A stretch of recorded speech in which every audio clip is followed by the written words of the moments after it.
Second video. So that's Maple Leaf Rag and all that. So I'm gonna start talking. I'll start talking about this next thing, and then I'm gonna try to pull up a little bit of a sample of this while I'm talking at the same time. So we'll start looking at popular culture of the late 1800s.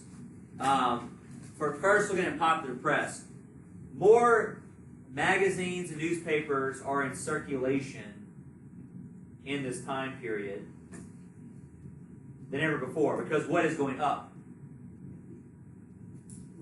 What do we say was going up because of education? Literacy, right? So literacy is going up in this time period, which means that would lead to more circulation of magazines, newspapers, those kind of things. So more companies are selling these types of publications as a direct result. You see some newspapers hit over 1 million in circulation. So some newspapers hit over 1 million in circulation. All right, so this is, I'm going to stop right there. This is the Maple Leaf Rag by Scott Joplin. If it'll come up.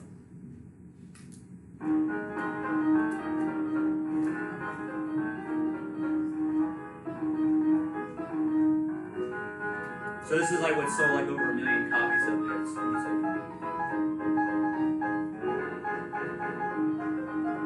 So there you go.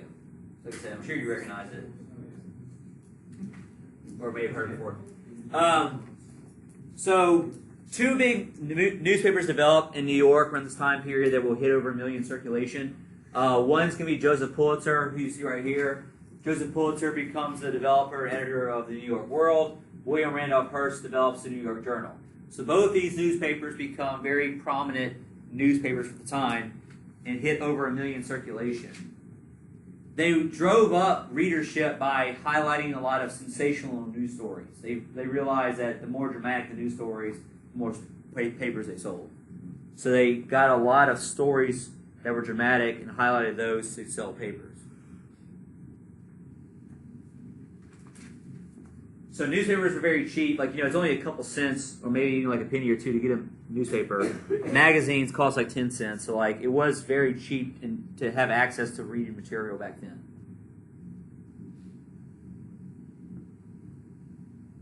And we're going to talk about those guys again later on in this unit because they're going to have influence in the Spanish-American War. But they were both prominent newspaper writers. Amusements. So again, you live in a city now. No matter how long you work, 12 hours a day, whatever, there's going to be time off, right? At night, in the morning, whenever. So what are you going to do in that time off? You're going to Find something to do, right? So a lot of folks are looking for things to do. Farm is a whole lot different because farm, you pretty much farm from morning to night, and when it's dark, you go to bed, right?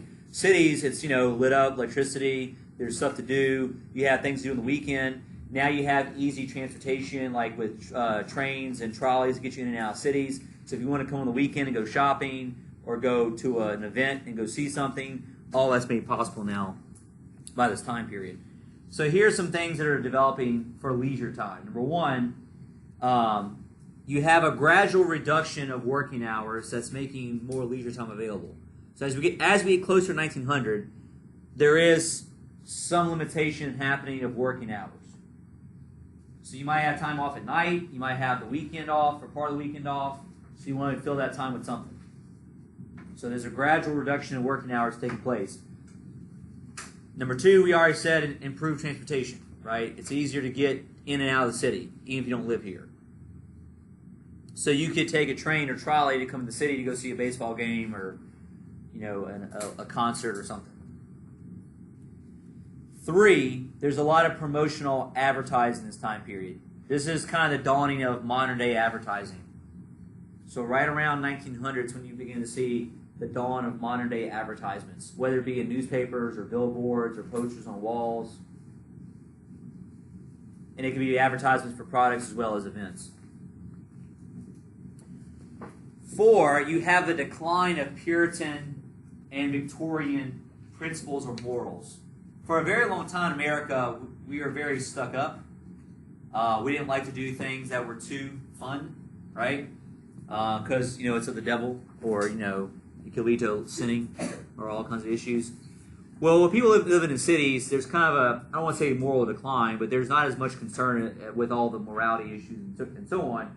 So people are more willing to try new things or experience new things than before, because the devil may not be part of, these experiences. Possibly. May not be. We don't know.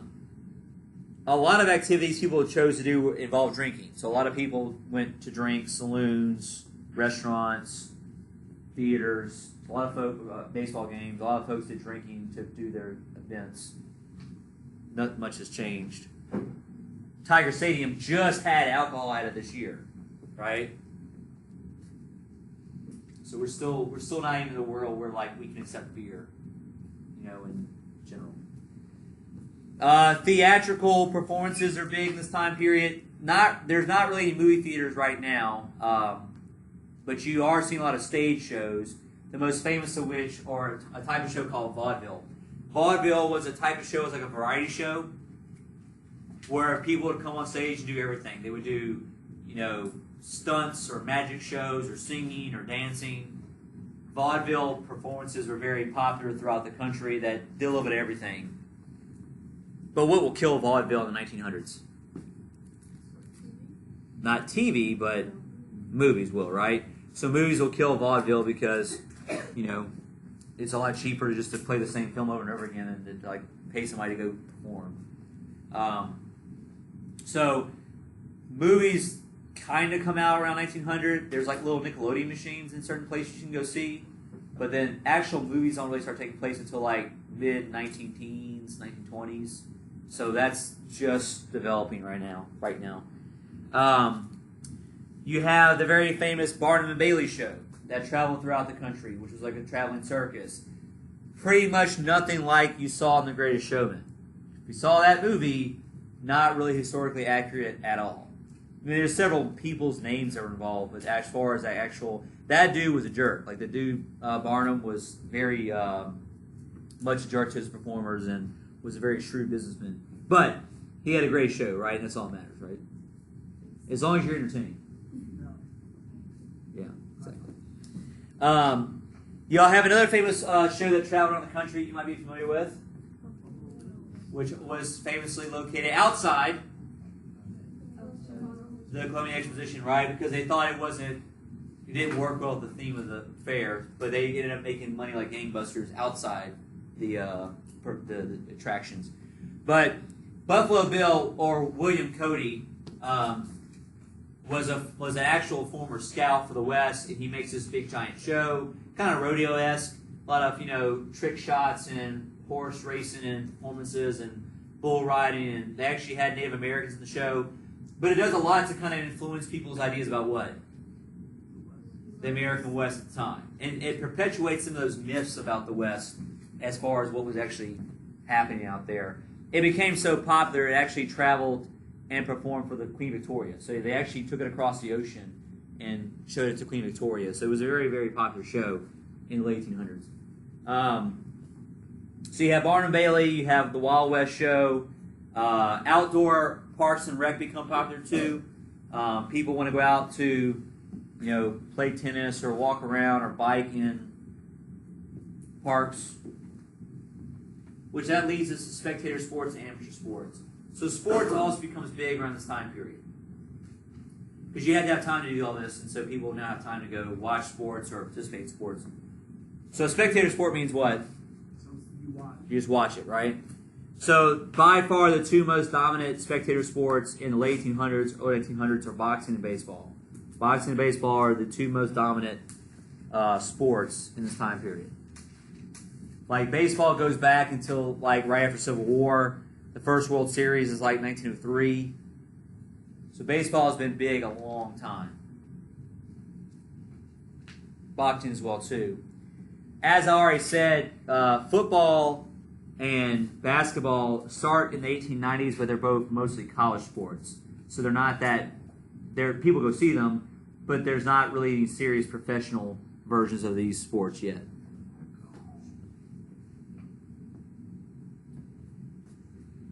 Baseball was popular because it reflected urban society with teamwork. So baseball is very popular because it represented urban society with a lot of teamwork.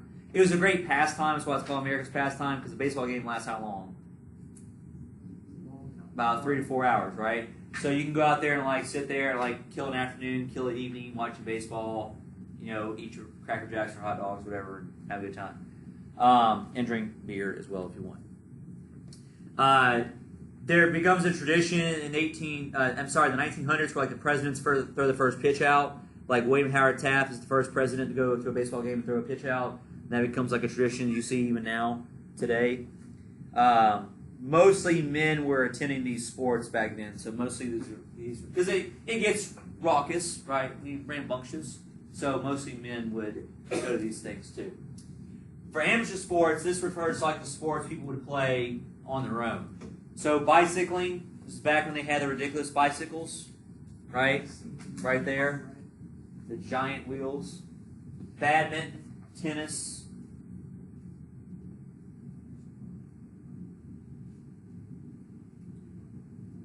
Golf, croquet. If you were rich, you could do polo. Water polo. Yachting, where it's like boat racing.